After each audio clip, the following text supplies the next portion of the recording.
Gumbolaya podcast doing the last phase because Jessica's got to go. We've been talking and flapping and having a good time. I was telling the story. Here we go. Gumbolaya podcast. Praise and production.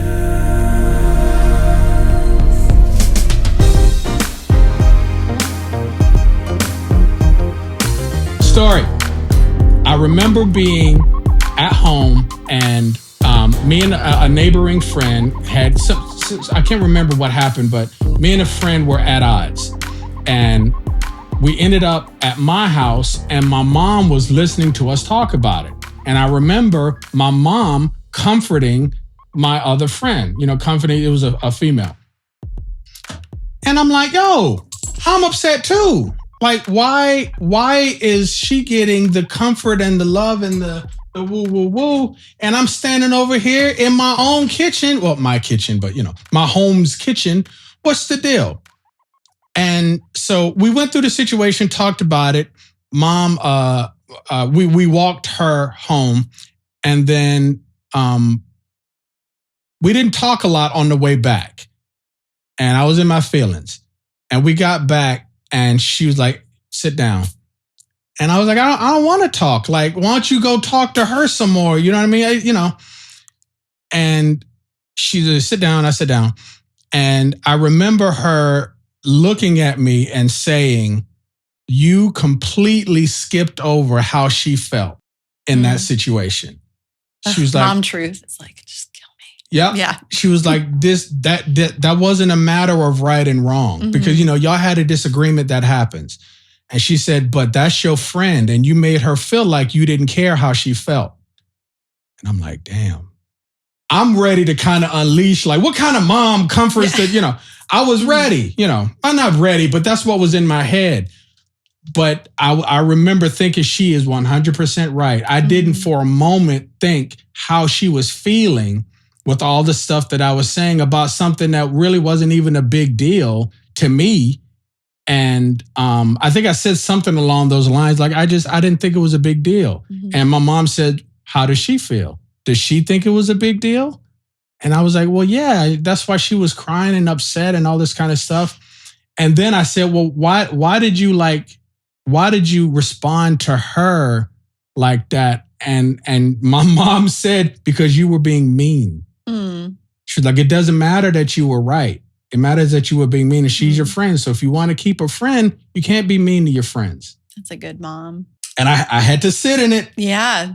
And, that's a lot to face. But it was a lot. And so I was given the 4, towards the end of the last segment, I was given the 4. Y'all know, if you follow, love, honor, dignity, respect. The love and respect part, in my experience, has been very difficult to have a conversation with people because what it means to have and show love is very cultural. It's very different for different people. And what it means, even the idea of respect, I've met so many, I'm sure you have too, but I've met so many people who feel like someone has to prove to you that they deserve respect. Someone has to earn respect from you. And I'm like, or you could be a respectful person from the jump. Yeah, it's like if you're, think of it like a teacher of a class, and it's you either start people at an A or you start people at an F. And it's like, are you starting people at an A of respect? And then, people can lose your respect. Like, I think something I think about too in any sort of human relationship is that very few of them are and should be, in my opinion, unconditional. Like, you can't treat people terribly and expect that they're going to, stick around for it. Or you can, but I think that as I look around it, again, not just romantic relationships, but family relationships and friendships, people really push the limit with each other. And to me, it's not that I think I always need to be earning the love and respect of the people around me, but I think I have to maintain the things that you're listing, the love, the dignity, the respect. I put it on myself to make sure that I'm continuing to engage in any sort of relationship with that. Even like there, I'll be with my parents who I loved so much, but you always turn into kind of the 12-year-old version of yourself, right? And I'll start, day 3, I'm getting sort of like sulky, and then I have to check myself and be like, am I lovable right now? Like, they still love me, which is wild, but like, could I be, am I acting like, am I being the person that I want to be? Or am I I almost feel like sometimes when you make love unconditional, it's really easy for people to either just stop investing or almost, a friend was telling me this recently, sort of push to see like how far can I push you while making you still love me, which is like not super helpful or healthy. Yeah, so, I mean, that's childish, but we all do it. But just say that it's like if you start people at an F and you're like, you have to prove to me that you're worthy, that's a terrible way to live. It really is. To start relationships. It's also ineffective because, if you meet someone that has a strong sense of self, their immediate impression is going to be like, well, who are you to give me an F? You get old and you can so quickly sense people who are like, well, are you worthy of my time? And it's just hilarious because you're like, now you are the least worth. Like you seem fine, but like, I'm not interested in, versus like meeting and going, well, there's some reason I'm meeting you. There's some friend who we know in common or some event we're both at. There's probably some worth in our interacting. Like especially, we live in LA. We're tangential to Hollywood. Like it's just hilarious how transparent it is when you can tell that someone's like, well, I don't know you, so we're starting at an F, but you can prove to me why this conversation is worthwhile. And I just do not have the care or the energy for it anymore, which is so liberating. Being older is like, I'm trying not to write anyone off for any reason with accepting what I've learned being you probably shouldn't be around certain people once you realize a stark difference. And so what you just mentioned was interesting to me because you talked about the idea of unconditional love. I would say everyone deserves unconditional love. However, what it means to love someone, again, is very cultural. Because what I mean when I say that is I love everybody on the planet. I'm not going to be talking to everybody on the planet. Sometimes I'll meet someone who will give me a lot of reasons to not want to talk to them. But I feel like I have to maintain, I still love this person because that is the difference between me wanting to justify doing something out of ill intent. I have to hold on to, I love this person. This person deserves, again, dignity, honor, love, and respect. Because that's who I want to be. And that's who I believe I've been called to be by God, right? However, I cannot be in your face all the time. And perhaps I might, reach a point with someone where I'm like, I can't have much interaction with you at all right now because I can't handle it. Well, and if you love everyone on the planet, you also have to love yourself. Yep. And sometimes that means loving myself means like, I want all the best things for you as a human. I'm not going to be part of that story. Yeah. I remember I used to go to this free 2-hour meditation at the Tibet House in New York City. It was like on Tuesday nights. It was a really lovely, special environment. And I remember some really great session. And, we're also in the middle of Union Square in New York City. At some point, there was a Q&A and someone was like, this all sounds great in here, but like, how are we supposed to carry this love for humanity when we go out on the streets and like people are yelling at us? People like, it's not nice out there. And I thought something I like think about that the teacher said, he was saying, if you could, whenever anyone is bringing that energy to you, he's like, not in a condescending way, but in a loving way, you can just see them as a small hurt child because that's probably what happened and what they are. And that does not mean you need to fix them or take care of them, but all of a sudden you look and you see all that anger and that like crankiness. It's a temper tantrum. And you go, oh gosh, like this child was hurt, but I'm not going to fix it. But like it can really help you from hating them or like giving it back. You said like ill intent, sending it back to them. And I've really come back to that a lot during the years. There are just so many people who I also just do not understand. And I'm very sensitive. So people coming at me with combative energy, it's hard for me, to stomach, but something when I've done that mental shift, it sort of just diffuses in my mind, like a lot of the hurt and the sting that comes from things. A big shift for me was getting to a place to where I truly and fundamentally understood it ain't all about me. Most of my life, or a large part of it, I had the belief that my interaction with people was limited to them and me. And so if they're thinking about me a certain way or feeling about me a certain way or speaking to me a certain way, it's because of what they think about me. And like I did find a certain amount of peace with that, but even that belief and understanding, I have learned to be wrong. A great example is the blocking friend I talked about. Like, I had to speak to another friend because I was still trying to reconnect. I'm like, yo, like this is my friend and I miss her very much. And can you talk to her, see what the deal is? And that friend did. And she was like, yeah, that's probably not gonna happen. I was like, well, what in the world? And this friend who was younger than me, she said, I don't think you are understanding what's happening. I was like, what do you mean? She was like, this ain't about you. Like, that was a trigger, the conversation and everything and whatever. She's like, but she's got a whole life. She's got a lot of things happening, whatever. And you just represented a conflict in a moment where she was not geared up to deal with it. And she's like, right now she's using you as an excuse to be a cold person. And that I just wise of your friend. Yeah. I remember that being a very, very helpful thing to hear because I don't get there on my own. I assume that when it goes down with me and a loved one, it's because of me. It's because of a failure on my part. It's because they don't see me as worthy of repairing the relationship. And it was a very hard road to get through that.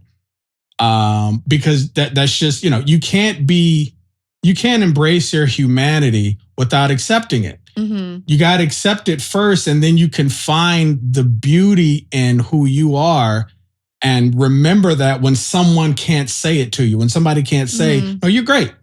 Yeah. When their head isn't there, you got to kind of know, yeah, I got some issues and, and if they are willing to engage, like something I really love from Brene Brown's work around vulnerability and then, how to have conflict in a vulnerable way. And there's language she has that I love where you say, the story I'm telling myself is, so it's like, if that girl had been willing to actually engage with you, you're like, the story I'm telling myself is like, I've upset you so much, and that often, the story we're telling ourselves are almost always like about ourselves. And also we think everything's about us in that situation. And by saying like, I don't know if this is true or not, but let me tell you the story in my head, it gives people the opportunity to go, oh, like, no, like it's so not, often it's like not about you or it's only this much about you, but it's actually about these other things. And I just love that language as a way to sort of say, is it all about me? Because you can tell me if it is. Right.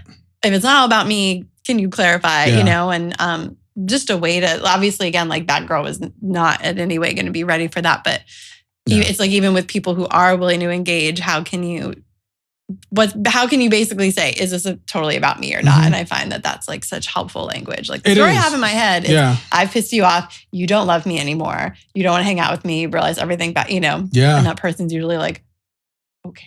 Yeah. Whew, let's unpack that a little bit. That's, for me, that's why that part of learning myself was so difficult, because you have to take the risk of being right about some of those self-assertions to find out that you're not right. You got to be willing for someone to say, no, it is you. I don't like who I've learned you to be.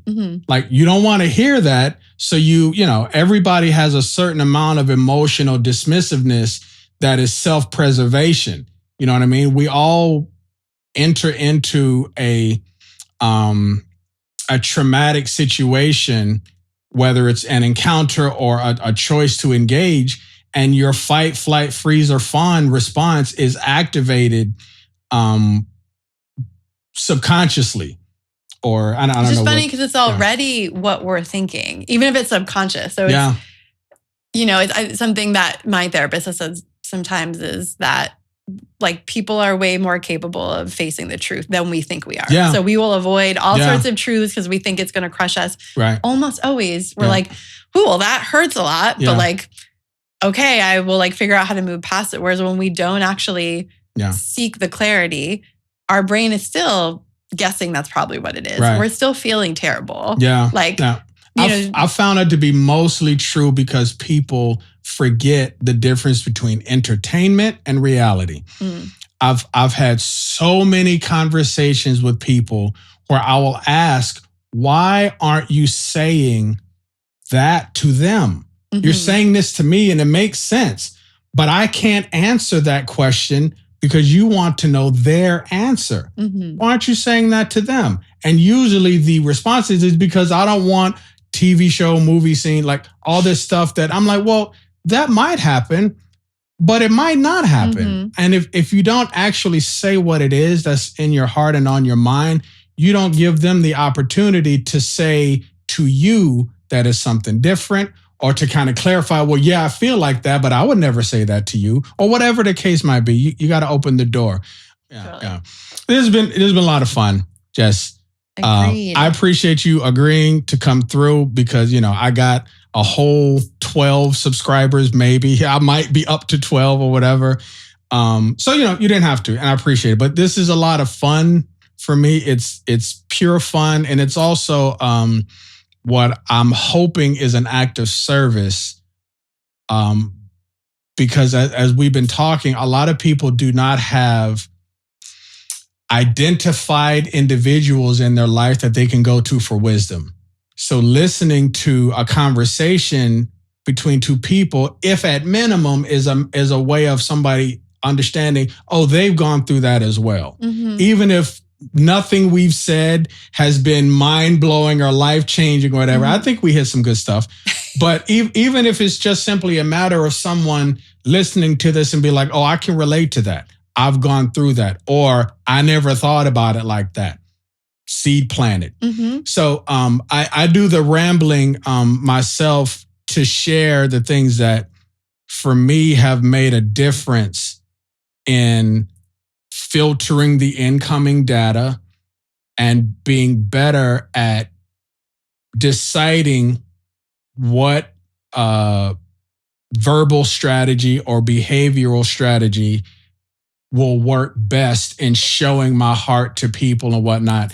And I'm often thinking about someone that I've been talking to recently that's struggling with something, or I'm talking about something that I've been struggling with recently, and I'm kind of talking to myself. So I'll go back and I'll watch it. I'm like, yeah, I'm right about what I'm thinking, or I'm wrong, or whatever. I needed to hear that or whatever. So I appreciate it. This has been a lot of fun. I actually want to do it 80 million more times. So hopefully we can figure out another. Well, you should. And I'm so glad you're doing this, and subscriber numbers are never the goal. I feel like that, the thing I'm most grateful for in my life and most proud of are the friendships I have and the conversations that we have. And so even just this is how we talk and hang when we're in my living room or at the beach. And so even if it is just one of a billion examples of just showing what it's like for people to feel like that, I feel like I can say anything to you. I feel like I can throw anything out. I find so much wisdom from you too. I also feel like there's a, kind of way that you have grown up male in the society. There's a way as a Black man you have grown up in the society that I'm also always learning from you and your intentionality and how you're thinking through all this. Like, I just think the work of life is like so interesting and fascinating and fun if we let it be. And I love engaging with you on all of this. And I think too that, we talked a lot about how men engage with each other and vulnerability and how much they feel they can share or not. And I just feel like you're a real model for other men for not that you're saying it's never scary, but it's like after every conversation that we have, like I only feel like I got to know you more. I feel closer to you. I like you more. Like that's a good thing. That's like what human connection can look like if you just let it be natural. So I hope that other men and your friends or your family just also have been watching you do this and sort of seeing what it looks like. Even when I thought it was a great question when you said, like, what does that vulnerability look like? Because it's just a really good, like hard question. And I think you're modeling that. And so it's like, oh, just be more like that or do more of that. So I'm just really glad that you're doing this. And it was so fun to be part of it. Thank you. I appreciate that very much. All right, I'm gonna shut up because we can just talk a lot. This is why I wanted to have her over. We have a good time talking and learning and sharing and do all these things. Fascinating person, Jessica Massa. Get her book. It's called The Gaggle. It's on, I'm assuming, Amazon and any other, like, I think of Amazon for books. Are there any other places that? It's everywhere that books are. Amazon, Barnes and Noble. Barnes and Noble. Some indie bookstores, at least online. It's been 11 years, so I don't think it's sitting on too many shelves anymore. Good stuff. Jessica Massa, great friend. C.A. Purcell, Gumbolaya Podcast. See y'all. Love you. Yeah. If it's my time, then it's my time. Worry about yours, 'cause I got mine.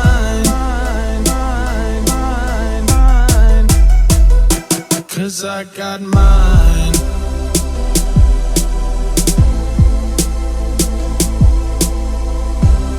Worry about yours, 'cause I got mine. 'Cause I got mine. Praise and production.